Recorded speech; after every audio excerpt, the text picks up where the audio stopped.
Okay. Surface? It's okay. Better than that? Well, some years it doesn't work quite as well with a Mac. So if we have some really good computer people that are good with Macs, I would love your help to make sure we help all the Macs do it as well. I'm not good with Macs, and so when it doesn't work on a Mac, I don't know how to help you as much. Yeah. But what we do on a PC that works doesn't necessarily mean it works on a Mac. But you do have M+, and it does work. It just sometimes works slightly differently. All right. Can we open up M+? You click open M+, you have a blank white page, right? Is everybody there? One of my colleagues, when this person bought M+, didn't really know how to use it yet, but now this person can use it really well. This person's really upset when, trying not to say the gender, when it was opened up the first time. This is it? This is all it is? Paid all this money for this? Like, well, it does a lot of cool stuff. You just have to type it out and ask it to do it. So there's a few ways we can use M+. We can draw a picture. We can just type it out, and we can also use the language generator. I think in the beginning, it's probably the very easiest to use the language generator. Any of the ways work just fine. Once you've done it a handful of times, it's the quickest just to type it out, and that's what I do now. But when you're first starting, I think the language generator just makes it easier, because it writes out 3/4 of the syntax for you, and it's perfect when it doesn't. And if you spelled one thing wrong, or left something up, you can tell you've done this, Jasmine. See it in your eye. Yes! It's actually an hour for a period that wasn't there. It's so annoying, isn't it? But if we use the generator, language generator, it gets most of it, and then we know if there's a problem, it's in one of those few lines that we wrote on our own. All right, so this is not a complex model. It's not something I care to publish, it's just sort of a little example, but it is real data. Gerard, can you pass this around? Can you give one to everybody? Okay, I use these flash drives for lots of things with my students. If you could not open other stuff on it, there's undergrads work on some of them, there's grad students work on there, there's some of my other class stuff on there. Yeah. Family pictures. No, there's not. Some of them have a folder labeled images, like, what is that? But it's not really pictures. All right, so there's a folder on here called med.mod, med.mod, mediation moderation. We're going to open that up. I'm going to write this on our little thing over here.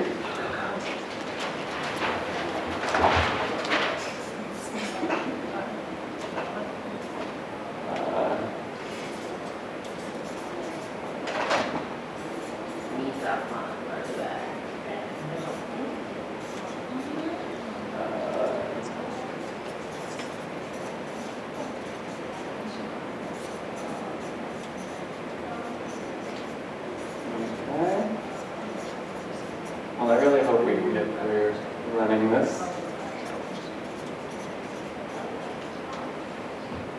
Some quality. All right, this is 280, I believe, first-time parents, right before they had the baby, right after the baby, and 2 years later for these 3 points in time.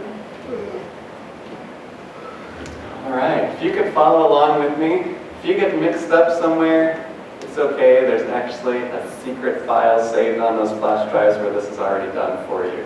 But I would like you to try to follow along, but know you have a backup copy on there. It's called N+3 bars for variables. All right, you ready? Dun, dun, dun. Moment of truth. I really feel like when we run statistical models on our own, something changes inside of us where efficacy grows in a totally different way than when we just watch it happen. So I want you to be able to run it on each of yours, and I'm super hoping the Macs will work today. Sometimes it does, sometimes it doesn't. You have M+8, I think, right? This is just an older version, but if you could click M+ Demo Editor, you have this blank white page. Is this where we all are? Everybody raise your hand if you're here. No? Could you help him? You see where he's at? So click on the M+ icon and then click the demo editor right here. I think it's what it's called on the 8th version too.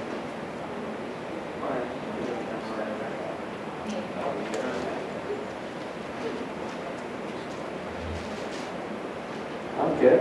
Thank you. All right, good? All right. You click this little thing. This is for a new file. Can you see it in the back okay? All right. M+. I read a book on M+, and I didn't even know the language generator was there. I had at least 3 classes in my dot program where we used M+, and nobody ever taught us that this existed. I don't know why, but it's Do you have a helpful. question? Mine opened a double window. Are we supposed to have 2? Like when I opened my M+, it opened with an MP text 1. And so when you asked me to do that, I just opened up a second one. Let's see. Doesn't sound familiar. So I just have 2. Oh, you're good. You're just So fine. okay, because when I opened it, that was already good. Yeah, you're good. You're perfect. You just had 2 windows open. You can have lots of windows open in M+, just like you can in a Word document have lots open. Okay. That's okay. Were we supposed to open up the something On the flip, not yet. Okay. As long as you have a blank white page, you're good right now. Okay. So, the first thing we're going to do, if you can click M+, then click Language Generator, and then click SEM with missing data, because this is the real data file that has plenty of missing folks. Is everybody there? All right. You can title it whatever you want. I normally title it Delete This, but you can title it whatever. Path Analysis. Then click Browse down here. Is everyone with me? Could you wave your hand if you get stopped, if you get behind? And Alex and Caitlin, could you sit closer together in case one of you needs help, that you have somebody beside you? All right. All right, please help each other if you get lost, point at each other's screens. I just did this. All right. You click Browse, is everybody there? Something will pop up. If you go to the folder in your flash drive with Tasha. I know, I'm sorry.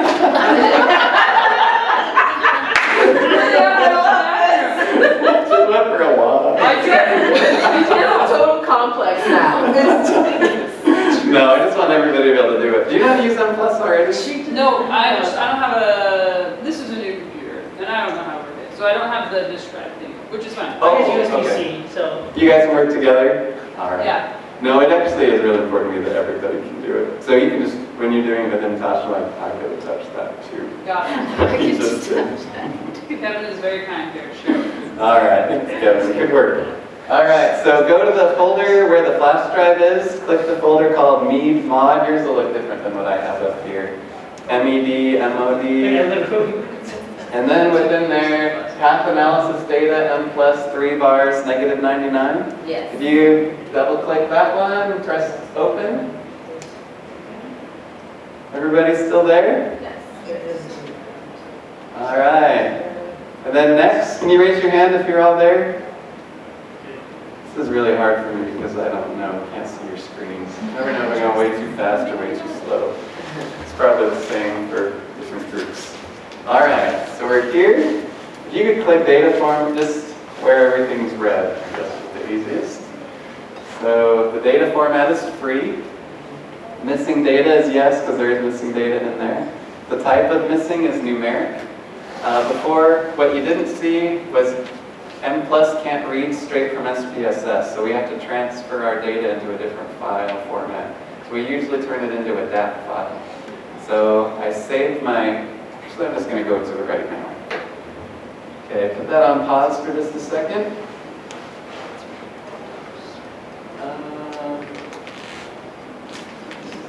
I've never actually put these on slides because in case state I just have a handout where we do it for one of our lab assignments. But if you could follow along this. So since we can't read it, M+ can't read SPSS, this is how we turn it into a DAT file. This would be a lot more simple if it handled the missing data better when we make the DAT file. So when you make a DAT file, it's literally, we're going to have Tasha's data, she'll be row 1, and then her different scores for the different variables. If Tasha skipped the third question and didn't answer it, it moves the fourth question into the third slot, which is a totally different variable. Wherever you might be in the data set, it might even be a different person. So that's a bad thing. Right? So to avoid that bad thing, we have to put some kind of placeholder there. Some people can get away with doing a period, but I know some people the period doesn't actually work. So I use the numbers that don't exist in my data set on any variable. And for me, that's -99, but you could use, if your data set has -99 as a real value, then you can't use that. You need to pick something else. So first we have to recode all of the missing variables. So I'm going to move all my variables over, recode into turning the system missing into a new value of a -99. Does this look familiar? You probably all recoded lots of times. And then continue, and OK. And you can see that all these little -99s, where before there were blank cells there with a little period there, now there's a -99. And if we go down File, Save As, and we're going to label it, and we're going to go down here to the tab delimited, so it saves it not as an SPSS, but literally it's a blank white page with all the numbers separated by a tab. It looks terrifying, actually, it's just a lot of numbers. But that's what M+ likes to read.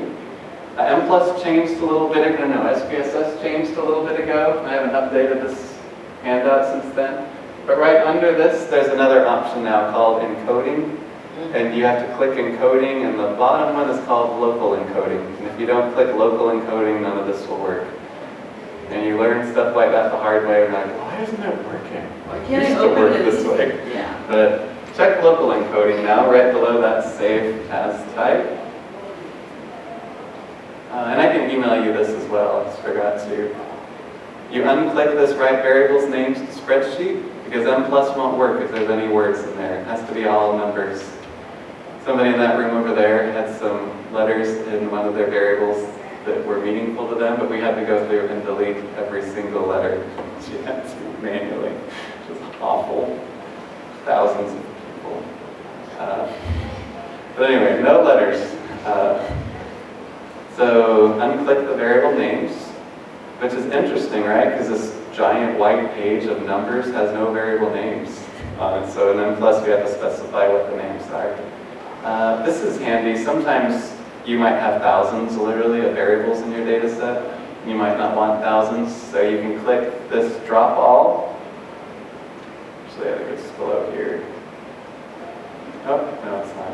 You can click Drop All, and then you can just check off the ones that you want to save. And then save it. And then in SPSS, you have this. Anytime you do anything in SPSS, it has the output recorded for you on the output page. So it's telling you where you saved it. So I just go here and copy and paste that. You know how we just clicked on the browse to find it? If you don't do it that way, you can just copy and paste this text of where it is on your computer to get that DAT file. And then you're in M+, and you just copy and paste that to right here to where it was. But because we click browse, it's going to write this for us of where it is on our computers. All right. Good. So that's what you missed. If we made that DAT file, then we would be uploading that DAT file here to where we click browse and open that DAT file here. All right. Is everyone good through this slide? All right. Good. This is literally, it's just creating syntax on the white page so we don't have to write as much. But I just put an X here. You don't have to do X1, but just an X, and then click Add. And then click Next. Everybody there? Type the X in this box, then click Add, and then click Next. You good? Nice. I remember in undergrad classes learning SPSS, and I felt like the class went way ahead of me. I have no idea what we're doing. Everyone else seemed to do it with me. the variable list, click this one and then click add. Oops, and click next. Up here. Good so far? And numeric, missing value flags, same for all variables. Anytime there's a missing for anybody, it's a -99. Remember how we recoded it in SPSS to save that as that file? Then click next. And click next again. Well, here, if you're interested, some of your data sets are big. Sometimes there's weight variables or grouping variables. Sometimes pair fam, there's the cohort variables.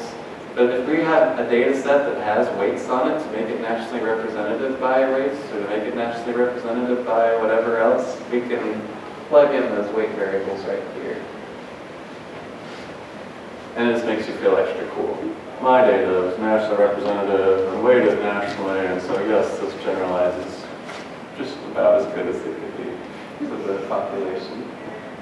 These are okay. If you wanted to increase the iterations or lower the convergence to make it run, or sorry, raise the convergence, it would run a little bit easier, but these are fine for now. We click next. I like to check these four, and I check, it's not on here, but I check missing data patterns now as well. So check marking, I mean, you can check all of them if you want. It's just different output that it's going to give you. That good? All right. And then finish.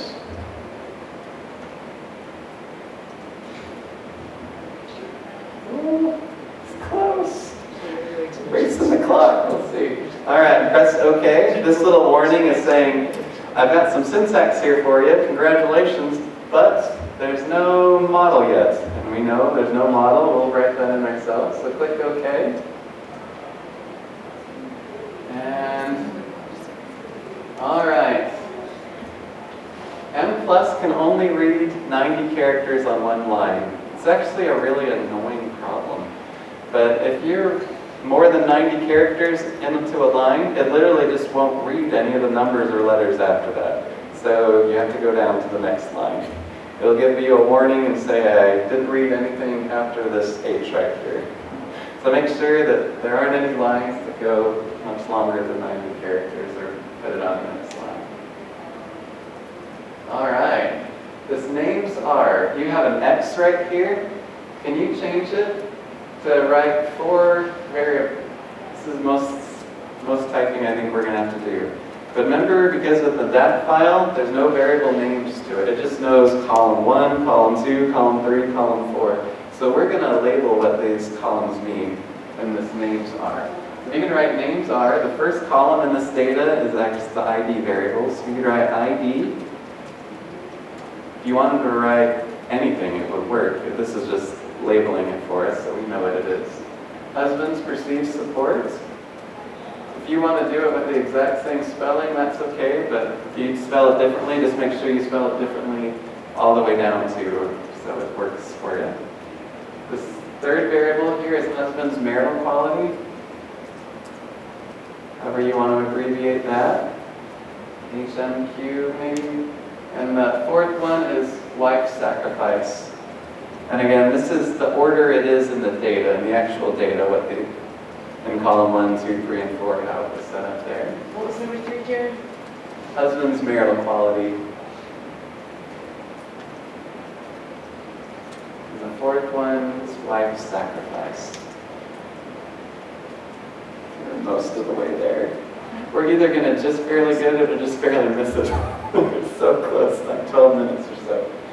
All right, use variables. Can you write just the last 3 in? The ID variable isn't a variable we're using. If we had if this had 30 variables in it, we'd have to label all 30, but the use variables would just be the variables we want in our model itself. We would leave the others out of the use variables line. But just the 3 variables that are in our model, you can just copy and paste them if you want and put them down here. It's super important that they're spelled the exact same way as it is on the names are line. This is where we label it. So it has to be spelled the exact same way everywhere else. Every line in M+ syntax needs to end in a semicolon. It's That's an SPSS syntax that ends in a period. There's the computer code to say, stop here, do this, and now do something else. All right. You know, I think this is going to work fine if you don't write this, but if you want to write it, ID variable is ID, semicolon.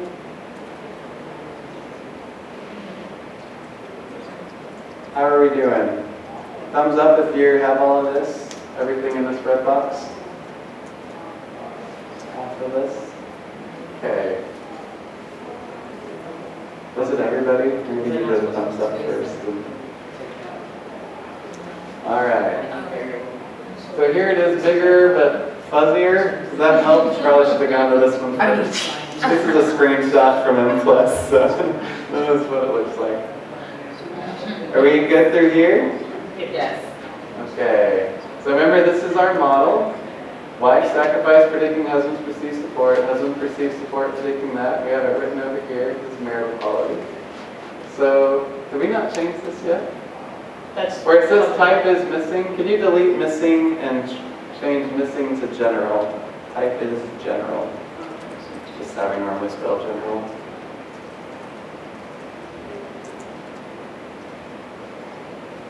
And then we're going to make a new subheading below where we're going to type out the word model and put a colon after and enter down, and it'll turn blue.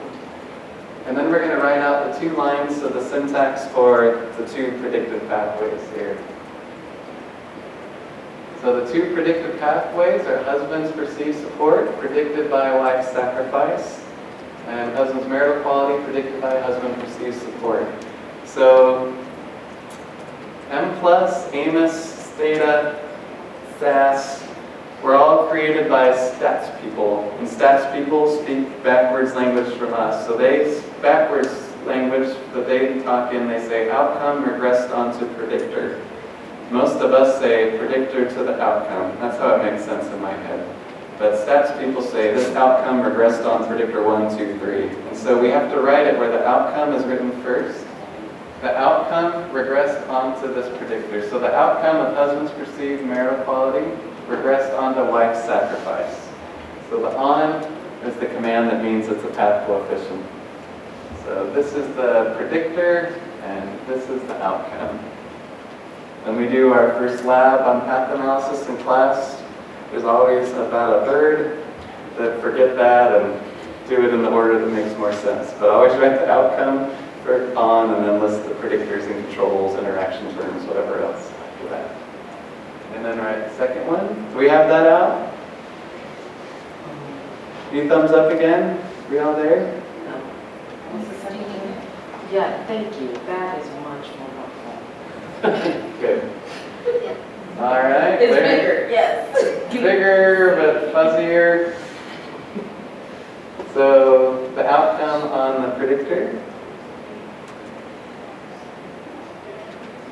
All right. Good. Oh, there it is. If you didn't do it already. Type is missing. Change that to type is general. There's a bunch of different types, but general covers most of what we do in SCM.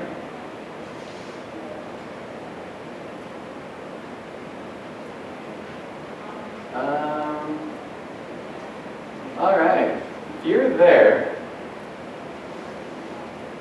you should be able to run this now. If you click this little save button, looks like an old floppy disk, and give it a name, and then run it. It's probably going to have an error for almost all of you. Don't worry, I get errors all the time too. It's still very rare that I run my first model for a new thing and it's perfect without any errors. Am I saving it as delete this? Whatever you want to save it as. Crowning life achievement of May 18th. It should be.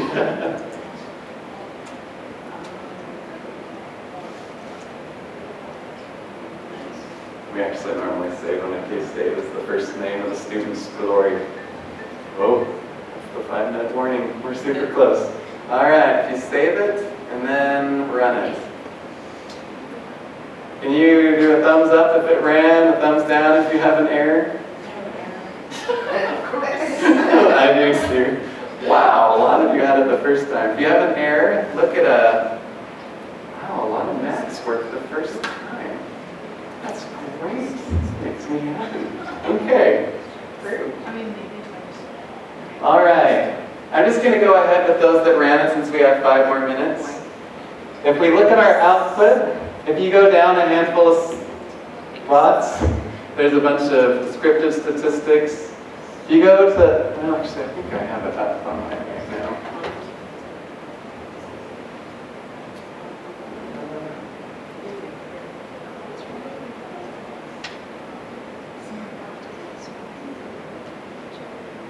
Okay. So this is bootstrapped. Yours isn't yet, but otherwise it'll look the same. So this is information about our model. We're going to go down to the model fit. Right here. So our chi-square. Here, 0.495 for our model. 1 degree of freedom. It's non-significant, meaning we have good fit, indicated by the chi-square. The RMSEA here of 0.000. Anything less than 0.05 is good. The CFI of 1.00, anything above 0.95 is good. Then going down to the SRMR, anything under 0.08, 0.10 is technically good enough, but that's good. Here's our unstandardized betas, right here. So this 0.389, a 1 unit increase in husband's perceived support is associated with a 0.389 unit increase in husband's marital quality. And this is significant here. It's P less than 0.05. Wife's sacrifice significantly predicts husband's perceived support. So these are our unstandardized betas. So on our output or presentation, we say lowercase p in italics equals these numbers here. It's a really simple model. There's only 2 paths. Put those 2. If we go down here to STDYX, this is standardized predictor and outcome. These are our Greek letter B with the little hangy-do below it. In italics equals this 0.689 and 0.170 negative here. If we go down a little further, that STDY I talked about, if we standardized our predictors and interaction terms, we would use that there for the standardized output. And the R squared here for our husband's perceived support and husband's marital quality. So we explain 0.475, 48% rounded off of the variation in husband's marital quality by the one predictor of a husband's perceived support. And that's it. If we add just a couple bits of information here, we can bootstrap it. And if you can stay with me, and we're so close, so I just want to finish it off. This is what we just went over there. So to bootstrap it, under coverage here, under analysis, can you write bootstrap equals 2,000? So we've now run it once. We haven't bootstrapped it yet. We're now going to run it 2,000 times with 2,000 bootstraps. If you write 2, 000, learn that it only bootstraps it twice. So don't put a comma in there. Just write 2,000 and end with a semicolon. So something like this. Bootstrap equals 2,000. We got that one. And then under model, write a new line, model indirect and a colon. That one won't turn blue. That's okay, it doesn't. And then you write the outcome, IND for indirect, to our predictor. And if we had 10 mediators in between, it would still work, just writing this, the ultimate outcome with that first predictor.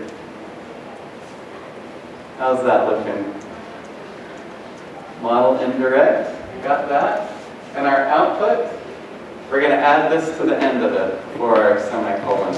Right, C interval, the letter C, and then the word interval is one word for confidence interval. And then within parentheses, the letters B and C, and then bootstrap. The confidence intervals of the bootstrap indirect effects. And that's actually it. Then if you save it and run it, I'm going to hope it works for most of you. Can you give me a thumbs up? Did that work, or do we get an error? Yeah, save it. And the click this little disc to save it, and then click Run.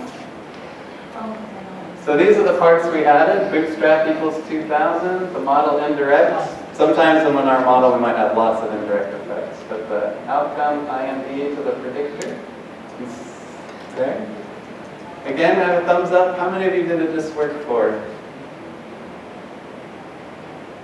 Not- Okay, I'm just gonna. Did you have like bootstrap 1, 2, 3, 4, 5, 6, 7, 8, 9, 10? When the bootstrap draw number 1 to 2000 is going, that's literally where it's estimating your model over and over again 2000 times. Just tracking it for you. All right. If you have it done, I think most of you do.